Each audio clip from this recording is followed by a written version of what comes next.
Welcome to the much awaited part 2 of our conversation with KB and co-founder Kristina Botelho.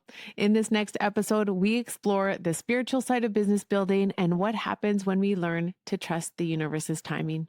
Whether you're facing tough decisions in your business or maybe you're just seeking the courage to trust your path, you're going to want to tune into this episode.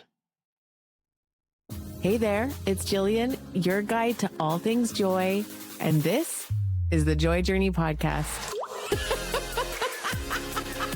Oh my God.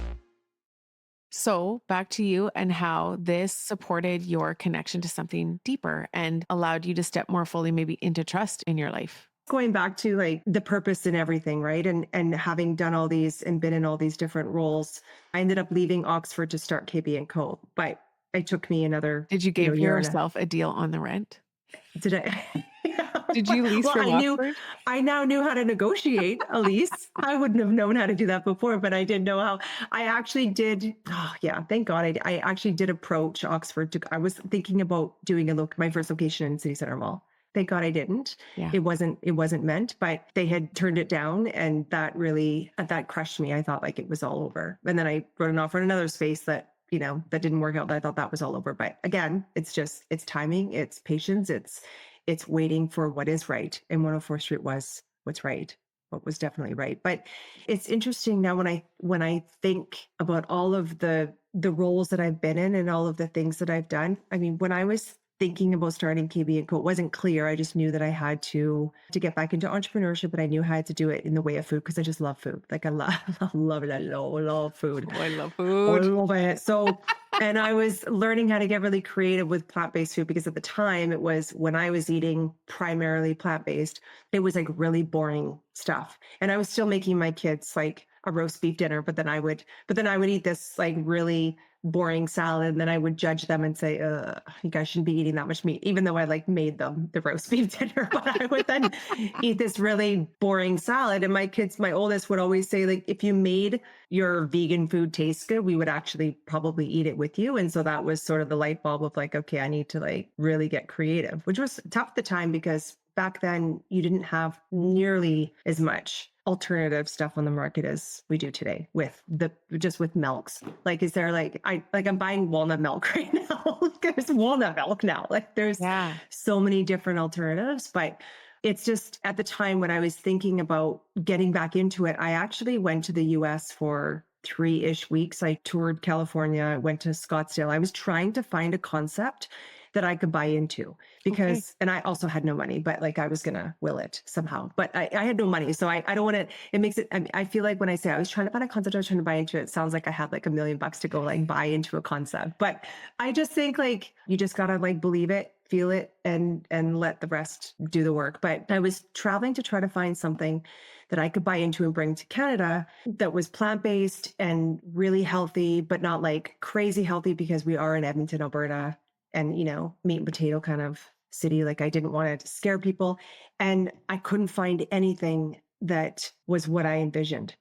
And the idea of doing it on my own, I hadn't thought of that. I hadn't even crossed my mind. I always bought into a franchise and I worked for franchisors. So I didn't think like, oh, I could be a franchisor.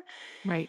And it was my husband at the time who said, why don't you just start your own concept? And I was like, I wouldn't, like, how would that even, like, what do you mean start my own? But he said, I mean, gosh, given like how much you've learned through like franchising and multi-unit franchising and like operations and marketing, because with Quiznos and with Booster Juice, the operations team that I was on, we'd work simultaneously and heavily with the marketing department. So I would learn a lot about marketing campaigns and what that looked like to be in the world of leasing and learning what that looks like. Like you really have everything that it takes to just start your own. It all comes together. So then I'm like, the TSN turning point. Oh, that's what you were doing. Okay, that's why I was doing all of the things. Okay, I get it now. I think sometimes God and my spirit guide is just up there like, oh my God, I get it already. And I'm like, I've seen that meme where it's like, all the answers are there, but I'm still looking for answers. I'm like me not getting You're all this. I'm waiting looking for for a golden, sign. your baby Jesus in golden fleecy diapers to come down and like tap you on the Yeah, shoulder instead yeah. of I'm like, looking totally. I'm looking for a signier sign. anyone else identify Yeah, with that? yeah. What are you It's waiting like for?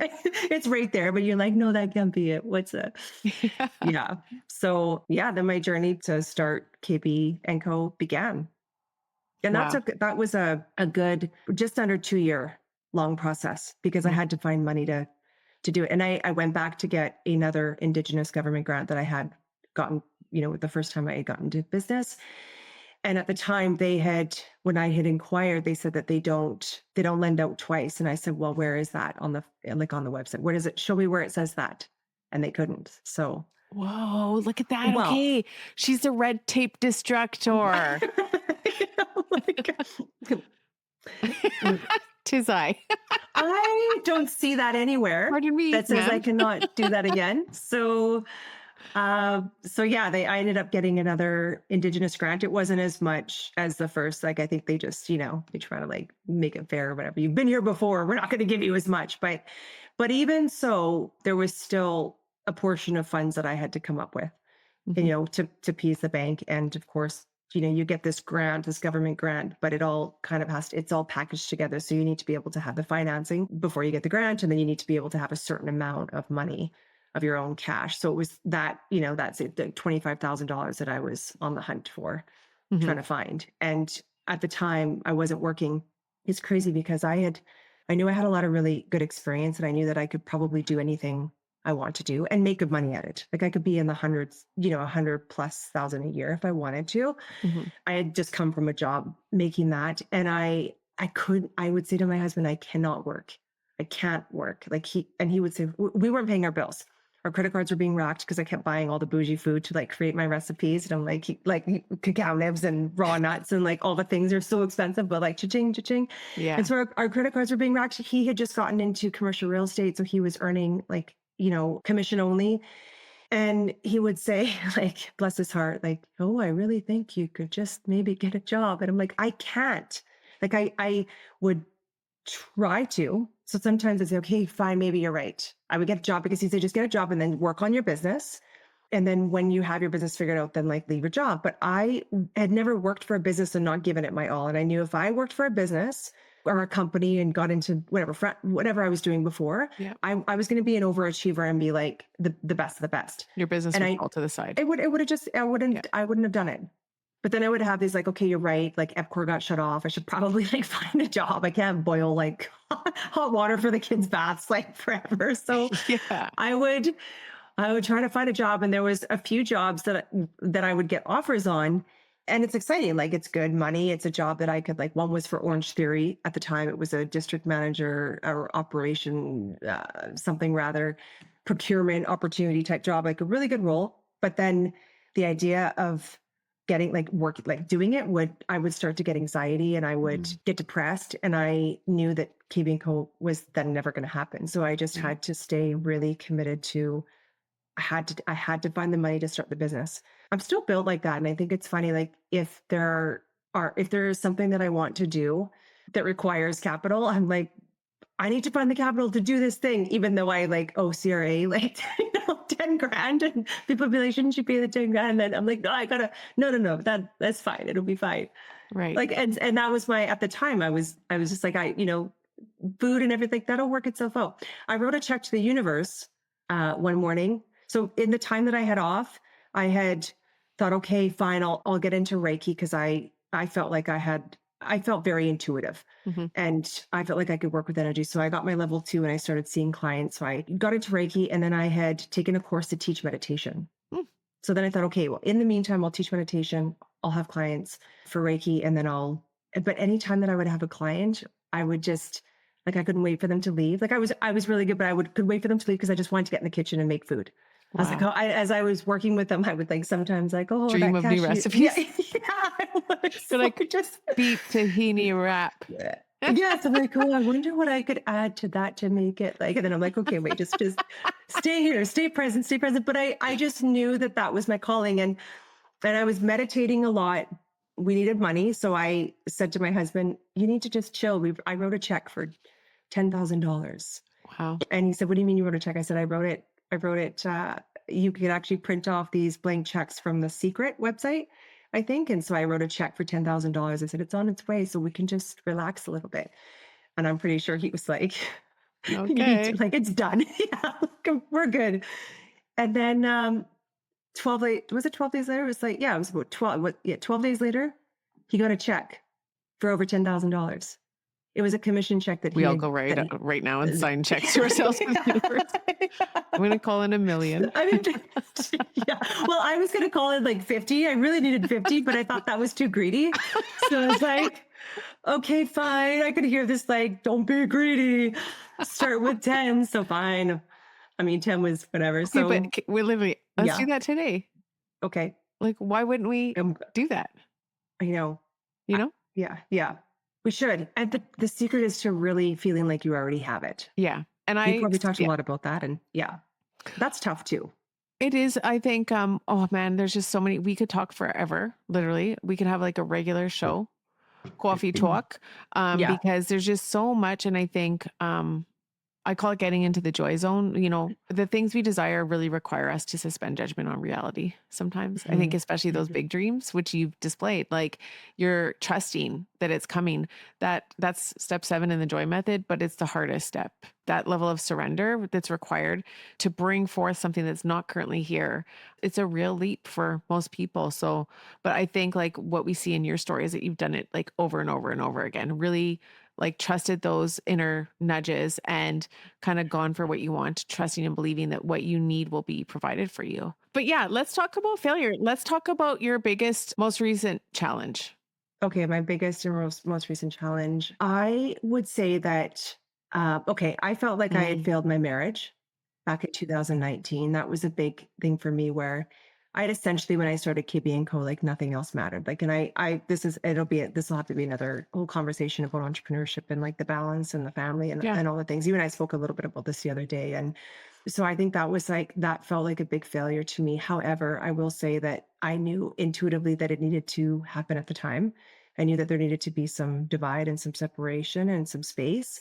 And I have absolutely, for what I would then get into and learn in the time that we were separated, I have no doubt that Mm, that was purposeful. Felt like a failure at the time. I guess so, maybe not quite a failure in my mind today, but I would say the most recent failure I had was with mm, my Kelowna location that I had chosen to close last year, end of spring, like just, yeah, June 1st, May 30th. I had essentially like packed up the space, locked up the doors, and like let the landlord know, like, I'm leaving, it's done. And I'd walked away from a lot of loans, bank loans and line of credits and credit cards. Not credit cards that were in my name personally. I knew that there was still an obligation to pay that, but anything that was under that specific corporation, I just walked away from. And I can make excuses, like, for sure. Like, I yeah. opened one day before Wow. COVID. We'll start with that. One day before Unlucky. COVID. And I remember, training the staff the weekend prior to opening. We opened on a Monday and I laid everybody off on Tuesday. But on the weekend, the staff were talking about some virus. And I said, well, we don't talk about that stuff here. We don't watch the news. We're like rainbows, butterflies, sunshine, like nothing like that is going to affect us. And we don't focus on that. And then Tuesday, I'm like, so Yeah. just kidding. You guys are all laid off. And Wow. so I tried really hard for 4 years to keep it going. I tried hard. Did I do everything that I could? Probably not, because I think everything that I could do would have required me to probably move there and relocate and go there and really, like, Mm, boots on the ground, be there. I, for some reason, thought that opening a location in Kelowna was a great idea. And I had signed that lease 2 years after I'd opened my first location. So I was still in like honeymoon, like, oh, I can like do anything. And I'm born and raised in Kelowna. I can, like, this is perfect. I'm opening a location in my hometown and it's going to be so well received. And there's a market for it because everybody there is so health conscious and all the things. I mean, it made sense. I was managing it remotely. By the time it was built out and opened, I had 2 other locations open. So then, and not that they were mine personally, but I franchised 2 locations, which then meant I had a responsibility as a franchisor to now help market mm, these locations. And I still had I had kids. Like I still had kids that were at Yeah. home. All of them were at home. The last 2 years, the store was open for 4.5 years. And the last 2 years of that location, I had ended up getting my niece sort of dropped like stork style on the Yeah. front step, from a bird. It's just- she asked me the other day she was in my tummy and I just kind of like, we'll have a conversation later. But then, Mhm. when she landed on my lap, I mean, that's like another story, or Yeah, we can dive maybe in. we dive into that. But that changed everything for me in that I was not, I couldn't travel as much. I didn't want to travel as much. I, I couldn't, Yeah. I didn't want to. You could have I could sacrificed have and made it work. so when I I read could have, your mission, I'm sorry to jump in, but I just like strongly feel like sharing, no. reading how it's not just about, the business. Like what you're doing is very soulful and it's about wholesome, intentional living. So it's back to this, idea that I deeply believe in, which is like sustainable success and not forgetting the things that truly matter along the way. So it feels like you made a choice to Hmm. prioritize family and your daughter. Hmm. I mean, Yeah, niece, I did. more Yeah. to okay, now I Yeah. just Yeah. Daughter. let's Yeah. Yeah. Totally. And like late, mind you, like I had, I'm sure my other kids are like, oh, thanks mom for like dragging us wherever, however, like they're, look, I always showed up for them, but it was like, was I volunteering? Not a whole heck of a lot. Like the business was everything. I picked them up from school. I would dip out at 3 to grab them and then I drag them back to KB and they'd sit on the bench and do their homework and like fall asleep on the bench until I close. Like that's how we're like, this business is everything. And, with Aaliyah, when I got Aaliyah, I mean, I was tired. It was a year post COVID, or well, we were still in COVID. It was still COVID. I had a location in BC with different restrictions and requirements and rules, and a whole team there that I had to manage. I have my downtown location here that I had to manage, and I had franchisees that were like, "Hey, what do we do? What do we do?" And I just felt like I just wanted to be there for her. I felt like giving Aaliyah, my niece, like the most structure and stability that I could possibly give, that I have ever given yeah. anyone. It was so important to me. And so I wasn't prepared to move to Kelowna. I wasn't prepared to divide my time and leave her here while I go there. And sometimes, most times until she was 2, she'd fly for free. So she'd just come with me. And I would work the shop in Kelowna with her strapped to my back or chest and like at a playpen and a cars or a stroller. And my staff would rock her if I had to like work the front or, but it was, it was a lot, and I wasn't, it's not like it was even making any money. Like I was doing all of this and I was feeding that location. So I made the decision to close, and that we talk about circling back to failures, I guess that felt like probably the biggest failure for me. And there was a lot of shame and guilt attached to that I wasn't, I didn't really know what I was doing, and that maybe I suck and Mm, that I can't do this and I can't grow up big. I clearly can't manage two stores. 2 stores in yeah. the same city is hard enough. 2 locations and one in a different province has its challenges for sure. Yeah, that was really hard. That was really hard for me. So have you knew so it sounds like, and I just want to ask you because who has felt those things? Like we all have felt Mhm, those things. And how do you feel about it now? So this happened mhm. last Yeah. May, June. Yeah, last 2. So okay, I'm bad at Yeah. math. I also don't know Yeah. who I am. What Yeah. month is it? It's over six Yeah. months ago. How do you feel now? Do you like when you tap into those feelings, which are just very human, questioning yourself, your worth, your success, your Mhm. everything? What does your highest self tell you about these things now? Yeah. For you, not to you. For you, not to you. Yeah. I had to, And through and I you? had to trust that. Like that was really that. I mean, I think naturally you're going to feel those feelings of failure. And I would say, open up. I would open up to that with some people and they'd said, no, yeah. And I'm like, yeah, okay, that's just your job to say that to me. But like, I'm going to allow myself to feel what this is feeling. Like, I don't want to just immediately like, no, I'm not. And it's hard to get right to like, this is a lesson. There is a lesson. This is an opportunity for growth. This is like, it's hard to get there right away. And I knew I needed time to Yeah. process it and get there. But I did, like, on a very soulful, deeper level, know that this had to happen just in the way of like how it made my body feel. Like I knew that if I kept it open, I could feel like I'd be standing like this. But if I the idea of it not having it just, I knew how, Relieving the pressure. I knew that it made my body feel good. So then I thought, well, I have to do this. Like, I know that I have to do it. But then, you're walking away from, I don't even know what that's gonna, like, how that's gonna pan out with the loans and the banks, and the landlord is gonna chase you. And like, there are all these other things that are, well, they're in place because that's the world we live in, right? But it's enough to scare the crap out of you, right? Make you think, like, Yeah. keep you in it, right? And committed to it. Yeah. But I no, I definitely see it as a learning opportunity. And it was big for my growth, hands down.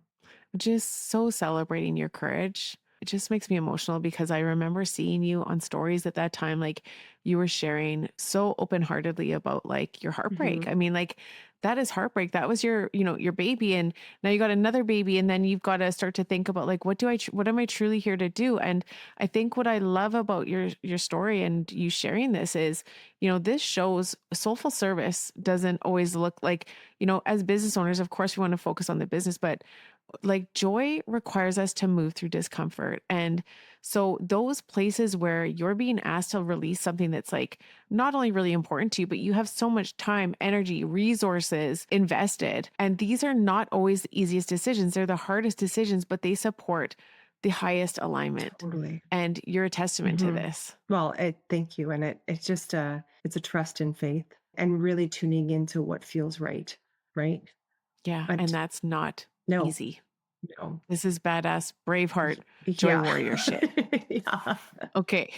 Speaking of Well, so braveheartedness. this is what a perfect segue. So it was because of Kelowna and what I went through with the closure that like birthed the Bravehearts Collective. So the Bravehearts Collective Yeah. is a collective of women coming together to, excuse me, just overshare. That's it. Like, I just want to overshare. When I was going through this, I had nobody to talk to. Like, when I had all these worries about, like, what will the banks do, and what's the landlord going to do? Not that I think, like, somebody else has. I mean, there are people that have those answers, maybe because they had been through that. But I just felt so alone and so scared. And then, of course, like, you feel like a failure. So then you kind of, you want to, like, talk to somebody to help, to, like, make you not feel like a failure. Like, I needed a shoulder to Yeah. cry on. And I have a lot of really amazing people in my life, in the way, like, my friend circle they're so amazing, but it just felt like I don't have a lot of entrepreneurial friends. And Yeah. that felt like there was a bit of a gap there, or a void missing. I needed other entrepreneurs. I needed to hear what other people are feeling. I needed to know that when CRA locked my bank account, it happened to them too. Like, I wanted to know that, like, that, Yes. because then I felt, because when that happened to me, and that did happen to me twice, not once, but twice, I felt like, and I knew I couldn't pay it because there wasn't fucking money. Like, you can't take blood from a stone. If I had Yes. money, I would have paid you your taxes. Like, I get it. Like, I get that the GST is not my money. Like, the amount of times I've heard that story. Yes, Joseph. Yes, Joseph. That's his name. Joseph from CRA. He's in my phone. I'm like, Thanks, God, Joe, Joe. it's you again.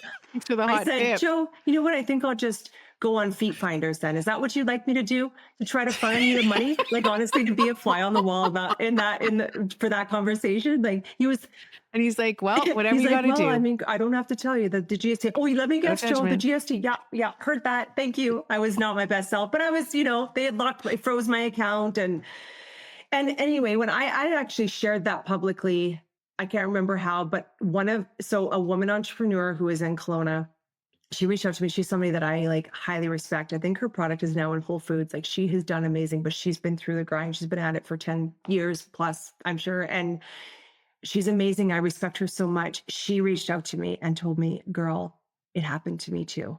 And I was like, Mm. yes, but, like, not obviously, like, you don't want that for anybody. But I felt like, okay, so it's not just me. It's not just me going through this. So Yeah. I was in my complete, like, no hope, my despair. Like, I need somebody to talk to. Where are all my people at? I put out this call for action to just get women together. I'm going to create this, like, ticketed event here, like $20 or something, $30. And I only need the funds to, like, cover the food that I'm going to provide for you guys. But come sit with me and tell me your stories, because Yeah.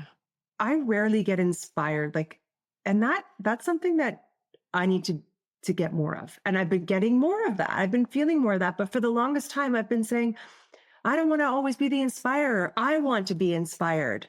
I want people to Yes. inspire me. And so my first event was held here at my home, which you came to. And that was when I got to meet you in person. That's how we became best friends. I'm so excited. You're like one of the first to register. I'm like, build it and they will come. Build it and they will come. Yeah. Yeah. And it was so amazing. And I felt so inspired by other people's stories. And Mm, I felt like I wasn't alone. And it was just like it, I mean, no words. magic. It was truly magical. So that's the intention of it, is to just for women to come together and for it to be a safe space for people to just share what they're going through with without any judgment. And maybe there's somebody else in the room that's been through a similar situation and they can offer their feelings about it, insight, any advice, and just support one another. So that's Yeah.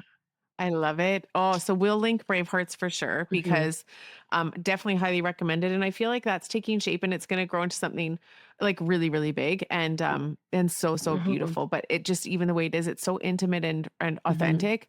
I just Yeah. love it. And I'm so grateful that you created it so that I could like meet you on a new level. Mhm. And I think this is also why I started the Joy Journey podcast, is to really just remove the veil between like who we think we're supposed to be and the truth and our humanity. I think there's holiness through the humanness. Totally. And so this is another thing that was coming up for me to ask you, is around, you had mentioned feeling like shame Mhm, around your past when you were working in these professional mhm. roles. And I just think it's something that so many of us struggle with. And another thing like that, I mean, I love so many things about you, but your realness is hands down my favorite fucking thing. Like the fact that we can talk about like farts and, spiritual stuff and like and just bring all of ourselves to the table. This to me is the new way. This is the new era of embodied leadership, and it's what I want to inspire, because when we can remove if we don't ever wear a mask, then you never have to remove it. 100%. Yeah. And I Totally. think like it just supports true connection. Like, let's just be who we are. So I think so many of us think we need to be a certain way in order to experience what we want to experience, or experience the success, or be professional. And I'm like, you're seeing two business women who are so themselves, like it's shocking Yeah. at times. and so now looking back at the younger you who was nervous for people to know that you had a kid, and on and on and on, like how do you feel now, and like what would you tell her Oh, now? you should be proud. Yeah, you Yeah. should be proud. Yeah. I think that would have been, I mean, well, no, that maybe wouldn't have been challenging just to believe at that time. I mean, just having a child as young as I did and not having to, and not that there's anything wrong with, I guess, having social assistance and support that way, but not having to go that route, to be able to go back to school to get some form of education, to like that in itself is an accomplishment. It's wild to think that I used to, say that, even in my leasing days, again, like rubbing shoulders with other VPs and directors, and they'd say, how old are you? You have kids? I'd say, yeah. How old are they? I'd say, my oldest at the time, I think it was like 16 or 14. I'm like, 14. Oh, wow. What are you? Would you have your kid at like 10? Like just, but yeah, I Just would laugh it often off. lie about my age and say I was in my 40s when I was in my 20s or 30s or something. And I just, yeah. So today I'm like actually like 55 or something. Like, and I feel that. And Yeah, look yeah, 20. exactly. I'm just thinking, oh, what's Looking the good. secret? I'm like, I eat a lot of plants. I don't know what to tell you. Yeah, plants. Secret is come to my Yeah, store on KB yeah. and Co. We've got many different locations, franchised, and it will Yeah, help you. exactly. I Yeah. love it. Okay, couple final questions as we wrap things up. What would you tell someone who either wants to start a business, or someone who's in business feeling really scared, or maybe just like stuck around next steps? What would you say to Well, them? I would probably say, if not now, when? Ooh, If not now, when? When I feel stuck, yeah. which I still feel in a lot of in my like, Mm. day to day with things that I'm going through now. Again, I think we needed a whole other, we need to check, we need We're a part doing two. like A part two, three more part shows. two, three, four. Yeah. We concluding part 10. Cut. Yeah. Pretty much. Because there's so much. And this is what I think what I was sharing to you. There's so much in each. Like, let me tell you about when I was 11, and let me share some of the things that I was going through. Let me tell you about when I was 16, when I was going through school. Like there's so much and so much, right? Yes. But when I feel stuck, I say to myself, if not now, when? And Yeah. there is no perfect time to do anything. There is no like what you're going to wait until you're going to have you're going to have your kid first and then or you're going to get married first and then you're going to be an entrepreneur and all the things. Like, that's not how it works. That's not how it happens. You can try for it. I mean, like, all the best, but I think I think you're ready when you enter into a state of delusion and you feel like when your want for it is so, like, when you're not paying I mean, I don't recommend this too. So this is where it gets a little tricky. I don't recommend not supporting your family and just trying to find money to pay for, to start your business. But when your desire for it and your want for it becomes greater than your fear, even by like a little bit, then Mm, you're done. whoa. So When your desire becomes greater than your fear, you're good. You're even ready. by a half an inch hair, Hair, a a pew. well, mine would be about 3 inches. No, One ball hair. You guys, oh my oh, God. I don't know if no, we should be allowed to be on podcast. even by, yes. Yeah. So that's what I would say to anybody getting into it. We're going to make it. We're going to make excuses. I made so many excuses. And I don't know if it was you that Yeah. I was telling, I was sharing this the other day, that if I had waited until KB and Co was a 10 out of 10, like, we would not be here. It wouldn't have been a thing. When I was opening KB Yeah. and people were fascinated by the menu, I would often like look up at the menu and be like, yeah, it's like a solid 8 out of 10. Like, I still wasn't happy with it. Like, there was, Oh, I love the menu. Okay, I just need to plug, like, unsponsored plug right now. KB, honestly, if I could eat it every day, I absolutely would. I'm like, it's the best food. It's the most vibrant food. It is delicious. It's like, I just feel like a better it is, person, literally. Yeah. It's like going to confession. It's like, you will leave a better it person. is really, truly feel good food. It really Yeah. is. It's It's feel feel good good food. food. Feel good. Okay, no, I really love that. Like, when your desire is greater than your fear, you're ready. I like that has really inspired me. I'm in a stage in my evolution where it was required of me to release something that wasn't like, it was something I'd invested in time, energy, blood, sweat, tears, but wasn't feeling 100% aligned. And so I really identify with, if it's not a fuck yes in your body, Mhm. like, if it's not a fuck yes, then it's a no. And so I have cut that away, that aspect of my business this year. And I feel like the readiness for something so much better, but it's like, it's not in form Mhm. yet. And so I'm stepping into trust there too. But when you said that, like, I felt the joy shifts of like what gets to be possible. And just thank you for Yeah. igniting that aspect in me Of today. course. I love that. Okay, so what if people want to be? What if people want to do the thing? What if they want to work with you? What if they want to be a franchisee? Like, what if they want more inspiration? How do we get more KB in our Well, okay, well, lives? first hit up your local nearest KB and Co. Oh, Get that in your yeah, North Pole. right in your North Hole. But so it comes out the South Hole. And it will. A lot of. Trust me. I have a, It's good yeah, for the it is. holes. It is very, it's, Oh my God, new marketing. I like that. I love it. Yeah, good for both Good for the holes. soul and your hole. Oh my gosh. That's it right there. Not just Have for the my people soul, call but your for, people. so if you want, yeah, if you want feel good for the soul and your whole kind of food, look, I am, I'm going to put that on the franchise material. I am still Yeah. franchising. It's a slower growth franchise. And I'm going to say this, like, there hasn't been a lot of marketing on the franchise side. I don't push the marketing on the franchising side. I don't do it through my personal social media or even the company social media.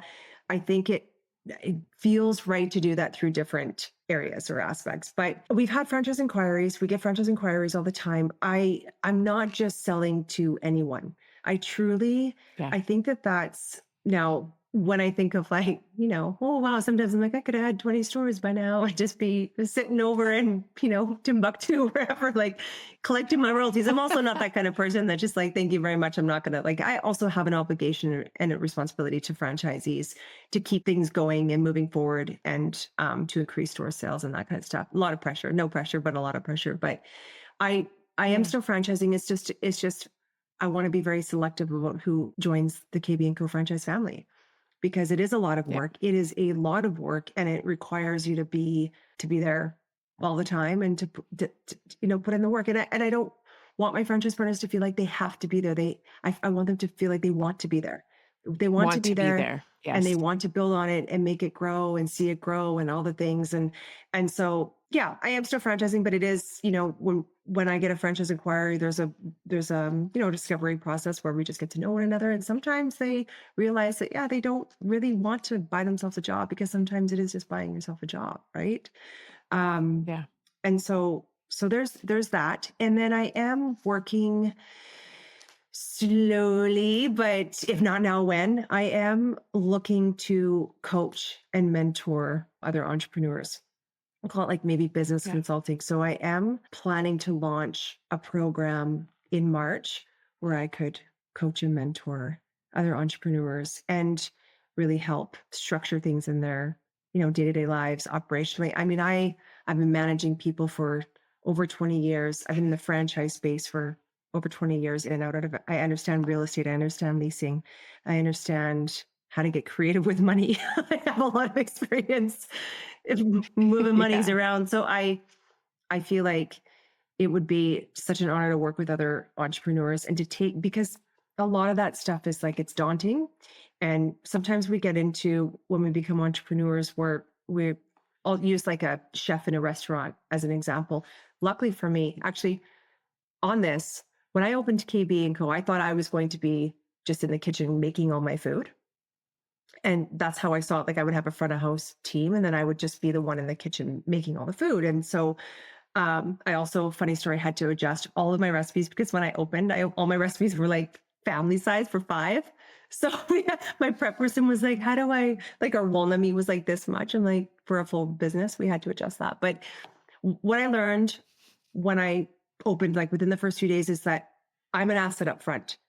Like, I need to be upfront, because I'm going to sell it. Like, I'm the You're the heart. heart. I know this product. I believe in it. I'm passionate about it. I'm going to educate all of our customers. I have to be upfront. So I can't be in the back making talent stew as much as I want to be. I can't be back there making it. So I had to create recipes that Yeah. were very straightforward for other people to make, and so on. So I think with entrepreneurs, if I look at, like, say, a chef who opens a restaurant and he just knows chef, like, he just knows how to make food and create food, but he opens this restaurant and he has no idea how to run the front or run the books or run anything else in the restaurant. He just knows how to make food. Like, his chances of success, unless he hires, and some people don't get that right away, because when you open a business, you typically want to save, and your expenses have to be low, and you're just going to feel it out. But unless you hire people who are great at what they do, and if you know nothing about running a business or a restaurant, but you know how to make all the food, hire the right people. Otherwise, your chances of success Yeah. are very low. And so I think with a lot of people, they have this like really great idea. They want to, I don't know, make scarves. I don't know, but that's what they do well. They're great at it, but they have no idea how to run the business side. That's where Yeah. I want to come in and like work with you, because I Tweak it understand all and those aspects, right? I'm no marketing guru, but yeah. I handled the marketing up until 10,000 followers, and I was like, hey, I can't keep replying to every single person, but I feel like I have, again, I just a gift there, and I want Yeah. it. You got Yeah, a lot of gifts. yeah, thanks. You got a lot of gifts for the world. And I'm so excited for everyone who's going to step in with you. I'm really excited for everything you're doing. And I'm so grateful Mm. for you. I also want to plug Bravehearts Collective because it is such a powerful space and I recommend it to everyone. And so keep an eye on Christina's stories account. Again, I'll link everything below. And Bravehearts Collective, the Braveheart, can you Bravehearts say it? Collective. The Yeah, Okay, yeah. on Instagram. And just give a follow because there's always exciting and really connective things going on in there. Mhm. And I definitely think we're going to have more shows, KB, because we've got a lot to say and share. And I just love the Yeah, realness here. And I yeah. love you I love so you much. too. Thank you for having Yeah. me. Thank you. Thanks Right? for being Of here. course. Thanks for being Of here. course.